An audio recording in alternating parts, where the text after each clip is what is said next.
Hello tout le monde, on se retrouve pour une nouvelle vidéo. Donc il s'agit de la présentation du deck Ishizu. On va commencer par le main deck. Donc évidemment 3 Kalbeck et 3 Kaldo qui font office quand ils sont envoyés depuis la main au cimetière d'envoyer 5 cartes au-dessus du deck de l'adversaire et de notre deck. Et si on a permutation de les mondes dans le cimetière, ça permet d'envoyer 5 de plus pour l'adversaire, donc très très fort. Donc évidemment x3 les deux. Sachant que Kelbeck peut s'invoquer SP lorsqu'une carte de la main ou du deck de l'adversaire sont envoyées au cimetière.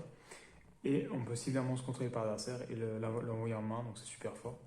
Et lui, du coup, il peut se défausser. On peut défausser un monstre elfe, l'invoquer SP et ajouter une permutation des mondes ou une carte qu'il mentionne. Donc c'est toujours sympa aussi de façon qu'on a fait.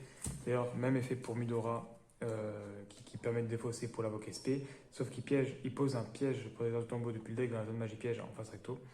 Et du coup, le petit point commun avec Midora et Agido, c'est que quand ils sont au cimetière, ils peuvent se bannir pour remettre de 3 à 5 cartes, si on a 5 cartes, si on a la permutation des mondes au cimetière, depuis le cimetière dans le deck. Donc ça permet simplement en fait de ne pas perdre deck vide aussi. Et également, si l'adversaire il joue des choses embêtantes, de pouvoir le remettre dans le deck pour pouvoir qu'il joue en fait simplement. Et du coup, le Mudora, donc le premier effet, j'ai déjà dit, le premier effet de lui, du coup, c'est il peut s'invoquer SP et invoquer SP un monstre terre-elfe depuis le cimetière quand une carte est envoyée depuis la main ou deck de l'adversaire au cimetière. Donc ça a à peu près le même effet que Kelbeck, du coup, sauf que lui ne la renvoie pas, il SP. Au niveau des autres monstres, du coup, je joue deux rois absolus Blackjack, donc très très fort, deux fois pour éviter de break, mais vraiment intéressant parce que du coup, lorsqu'elle envoie au cimetière, on peut rader les trois pour un carte dessus du deck et les mettre dans l'ordre de choix. Donc on va mettre évidemment des Keldo et des Kelbeck, comme ça on va pouvoir meul. Et en plus, durant le tour d'adversaire, on peut la bannir, regarder la carte au-dessus du deck, et si c'est pas une piège, on l'envoie au cimetière. Donc du coup, ça permet de proquer l'effet du monstre qu'on a envoyé depuis le cimetière. Donc le but, c'est pas de poser la piège, c'est bien d'envoyer le monstre depuis le deck au cimetière, donc très très fort.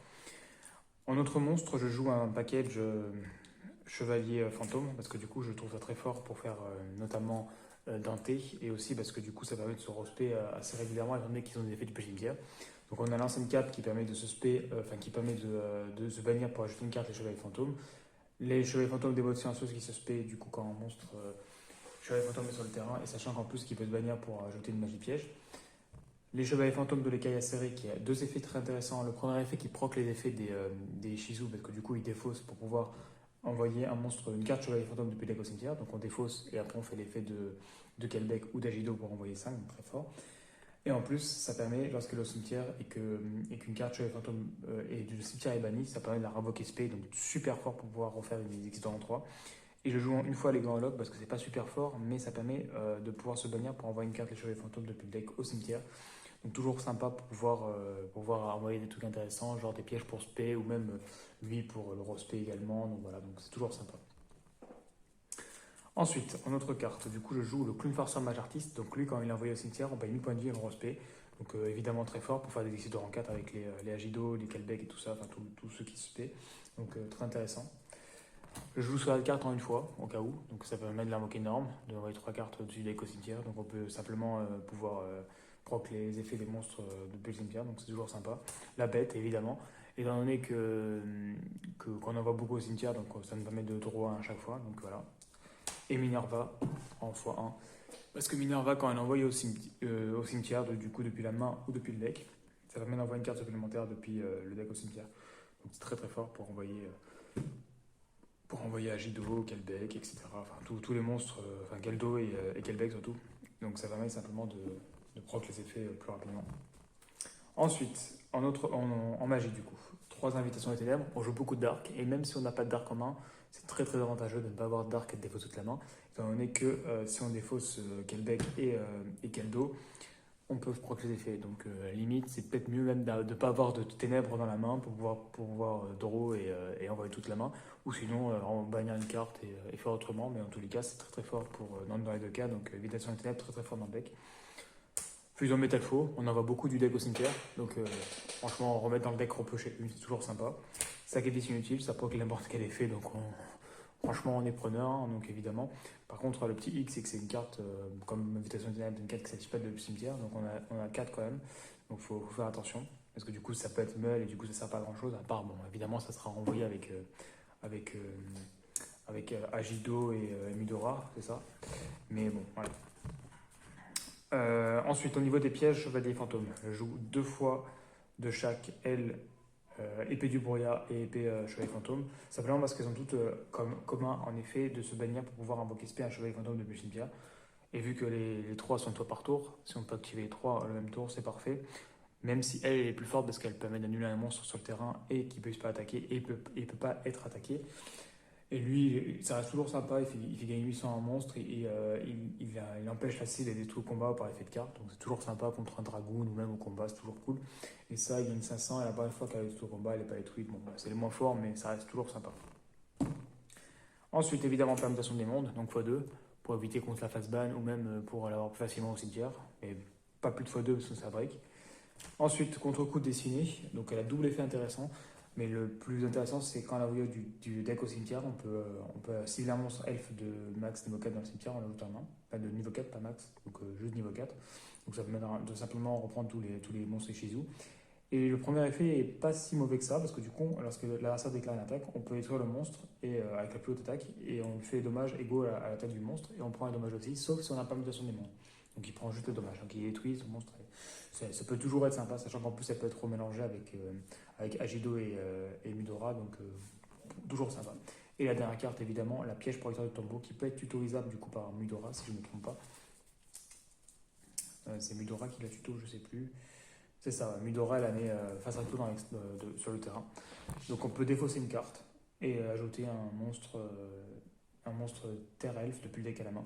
Sachant que si on défausse par notre adversaire, on peut prendre les effets, donc toujours sympa. Par contre, pas plus de fois 1, parce qu'elle n'a pas un effet super intéressant en cimetière. Toujours un draw phase avant un pêche en mal, si ces cartes et non,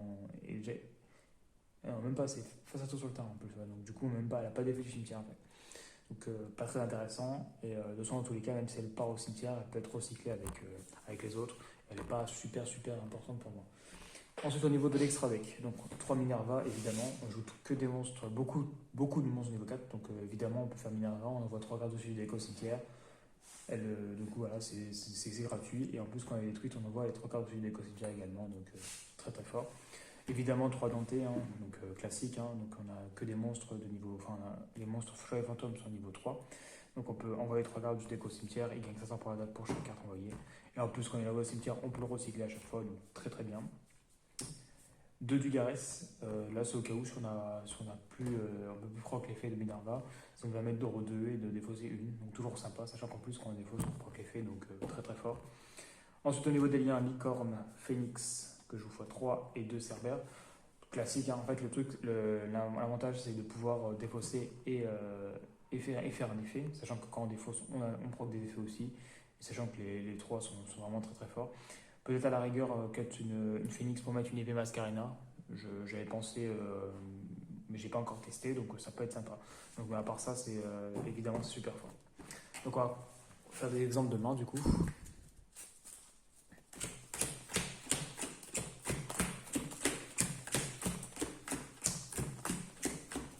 Donc là, on est plutôt sur un deck go first évidemment.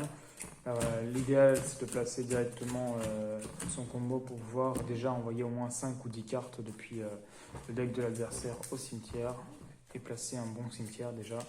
Donc là, up, on draw. Ok. Donc là, ce qu'on va faire, c'est qu'on va commencer par lui. On va défausser une carte. Donc là, on va défausser lui. L'avantage, c'est de l'avoir au cimetière, donc c'est cool. Et on va envoyer une carte, les chevaliers fantômes, depuis le deck au cimetière. Donc on va envoyer ça, on banne. On fait l'effet, on ajoute une carte, le chevalier fantôme, depuis le deck aussi. Enfin, le deck à la main plutôt. Du coup, vu qu'on contrôle un chevalier fantôme, on invoque spécialement cette carte depuis la main. On fait une Xyz classique. Hein. Donc là, on le met en position de défense, on ne sait pas contre on joue. Up, denté, on fait denté, on détache 1. Donc on détache lui, c'est le plus fort. On envoie 3. Tac, donc on a ça, ok, parfait. On a Blackjack, effet Blackjack, du coup, on révèle les 3. Oh, et là, on met dans le ordre de nos choix. Donc là, ça va être sympa parce qu'on va pouvoir l'activer du retour adversaire. Et l'avantage, c'est qu'on peut activer, du coup, bah voilà, on va prendre Agido, c'est très très bien. Donc on va mettre Agido, on met dans ce ordre-là. Là, on set. Et en réalité, est-ce qu'on peut refaire une... Non, je pense pas qu'on puisse. Non, on ne peut pas en refaire. Parce que là, même si on banne ça, on se paie ça. Ouais. Et du coup, dans tous les cas, c'est dommage qu'on n'a pas un autre cheval fantôme parce que là, du coup, on aurait pu le spé avec son effet. Mais dans tous les cas, c'est pas très grave parce qu'à son tour, hop, effet de hydro, l'effet de blackjack, on envoie la carte au-dessus du deck, c'est pas une piège, hop, effet, on envoie 5. Donc 1, 2, 3, 4, 5, voilà. Et lui, il envoie du coup 10. Sachant qu'en plus, là, on a encore lui qui lui permet d'envoyer 10 encore, parce que du coup, il y a la permutation. Donc là, il envoie 20 cartes depuis son deck au cimetière. Nous, on en envoie 5 supplémentaires, évidemment. On a l'effet de lui qui nous permet de draw, évidemment, faut pas oublier. Voilà, et lui qui se spé, donc tac, lui qui se spé, on draw. Même si normalement on draw avant, mais c'est pas grave. Dans tous les cas, là, on a tout ça au cimetière. Voilà, on a encore ça et ça en effet du cimetière pour pouvoir spé les chevaliers fantômes. On a de quoi faire. On a aussi un Keldo pour pouvoir remélanger des cartes du cimetière. Donc voilà, là, le tour se fait pendant le tour de l'adversaire. Il a déjà 20 cartes en main dans son deck. Donc il est déjà à la moitié de son deck out. Sachant qu'on est au tour 1. Donc voilà. Et le but du deck, évidemment, c'est de tenir jusqu'à qu'il ait plus de cartes dans le deck. Donc un autre exemple de main. Pour vous montrer un peu les combos qu'on peut faire avec le deck, avec différentes mains. Mais vous avez compris, je pense, le principe, hein, c'est de meule le maximum avec la permutation des mondes. Là, vous avez vu qu'en 2 tours, du coup, parce que j'ai commencé first, il a déjà moins 20 cartes dans le deck, donc c'est pas mal. Après, il faut repartir aussi du principe que tout passe. Hein. C'est possible également qu'il puisse negate avec différents effets. Donc là, on fait ça. Donc là, on a une main que Ishizu quasiment. Donc on va faire l'effet Mudora. On va envoyer ça. On envoie quel deck? On le spé. Effet quel deck? On envoie 5 cartes. Il envoie 5 cartes aussi. 1, 2, 3, 4, 5. Effet bête, on draw 1. Là, Mudora, il n'a pas d'effet puisqu'on peut le faire quand on veut. Du coup, bah, de toute façon, on a Agido là, donc c'est parfait. Donc on fait hop, on fait ça, on spé. Ah oui, on a oublié de faire l'effet de Mudora. L'effet Mudora, c'est de mettre la piège. Alors, on met la piège face à Recto. Et lui, c'est d'ajouter une permutation d'éléments, une carte qui le. Ok, donc on va ajouter le contre-coup destiné, hein, simplement. Voilà, c'est très très drôle. Donc voilà. Effet Agido, donc on envoie 5 cartes en plus. Je sais pas si on ne les a pas envoyées, on est d'accord. Hein. Là, il y a 5 cartes. Ah, quoique, est-ce qu'on les a envoyées ou pas? Je sais plus. Non, on les a pas envoyées, je crois pas. Non, il y a 5 cartes. Pour... Ouais, ça aussi. Du coup, effet Agido, 1, 2, 3, 4, 5. Voilà, donc on a quand même pas mal d'effets là. Donc voilà, nickel. Donc là, ce qu'il faudrait qu'on fasse, c'est du coup essayer de meule. Donc on fait Nixies, on va essayer de meule comment ça s'appelle? Le roi King pour pouvoir faire l'effet pendant tout l'adversaire, sachant qu'on a aussi ça. Donc là, on détache, on envoie 3. Tac, tac, tac, ok. Là, on l'a pas pour l'instant, mais c'est pas très très grave, on a de quoi faire. Donc on banne la piège, on banne une autre piège qu'on n'a pas banne aussi. Hop, on se paie. Je crois quand même qu'on peut proc l'effet de lui, donc on se paie. C'est gratuit. De toute façon, là, ouais, j'aurais même pas dû faire ça en vrai. On va banne que une, on se paie que 2, ouais, comme ça lui il se paie gratuitement. Ça permet d'avoir une piège en plus au cimetière. Donc on Phoenixise, encore un denté, enfin, on met les mettre en position de défense, c'est pas contre qu'on joue. Donc là, on envoie 3. Ok, bah voilà, on a un blackjack. Donc au pire, chaîne. Ah oui, il y a 3 chaînes là du coup. Donc ce qu'on peut faire, c'est chaîne 1, chaîne 2, chaîne 3. Chaîne 3, on envoie, ok. Chaîne 1, chaîne 2, on se paie en payant 1000 points de vie. Et chaîne 3, on va regarder 3 cartes au-dessus de nos decks, on va les mettre dans l'ordre de nos choix. Donc on espère avoir un Québec ou quoi. Voilà, Québec Agilo, donc c'est parfait. Donc là, on met n'importe lequel, on s'en fout. Donc c'est nickel. Et puis voilà, hein. Donc là, on peut même set ça pour le fun, hein, parce qu'en vrai, on n'a pas mutation des mondes au cimetière, je crois, si je ne me trompe pas. Si on l'a pas, c'est un peu triste, mais je crois qu'on l'a pas en plus. Mais c'est pas grave, au pire, on peut la défausser avec ça. Non. Ah, défausser une carte. En vrai, on peut la défausser avec ça. On fera le tour d'après, au pire. Ce sera pas mal. Donc on peut set, de toute façon, dans tous les cas. Et puis voilà. Donc on passe en fin de tour. Effet blackjack, on envoie ça. Il envoie 5, on envoie 5. Hop, on envoie encore 5 du coup. Puisqu'il y a quel bec. Il n'y a pas d'autre effet d'ailleurs? Non, pas grave. 1, 2, 3, 4, 5. Voilà. On peut même refaire l'effet de blackjack. C'est chaque effet qu'on fait par tour. Bon, on va les 3. Est-ce qu'on les met dans l'ordre de choix? Voilà, j'ai d'autres. En tous les cas, là on va plus proc l'effet. On a proc les 2 effets pendant son tour. On lui envoie quasiment toutes les cartes de son deck. Donc là, ce qu'on peut faire, c'est qu'on n'est pas en retour là du coup. Donc on peut faire l'effet de Keldo et l'effet de Mudora. Voilà. On a permutation des monts, on n'a même plus besoin de l'envoyer, donc c'est parfait. Donc Keldo et Mudora. Donc lui, pour le dernier, je crois qu'il a envoyé 10, hein, vu qu'on en a envoyé 5 là. Donc pour le dernier, il a envoyé 10, donc là, il a envoyé quand même pas mal de cartes. Donc là, on va pouvoir envoyer des cartes. Donc évidemment, le but, c'est d'envoyer des Kelbeck et des Agido le maximum possible. Comme ça, on est mal, hein, très clairement, parce qu'on va meul dans tous les cas. Donc là, on envoie 5 Kelbeck, enfin 3 Kelbeck et 2 Agido. On les envoie dans le deck, on mélange. Voilà, pour le Mudora. Pour le Keldo, qu'est-ce qu'on peut renvoyer? On envoie les cartes qui sont sympas, on envoie ça qui peuvent meul automatiquement, c'est gratuit. Qu'est-ce qu'on peut meul encore? D'ailleurs, on n'est même pas obligé de faire l'effet Keldo parce qu'en réalité, là, on a que des Mudora et des trucs comme ça, donc c'est plutôt sympa. Donc, ce qu'on peut faire, là, c'est notre tour, du coup, et là, on fait les effets, et puis voilà. Là, on fait rien que de draw, voilà, draw, et faire 2 fois l'effet de meul 3.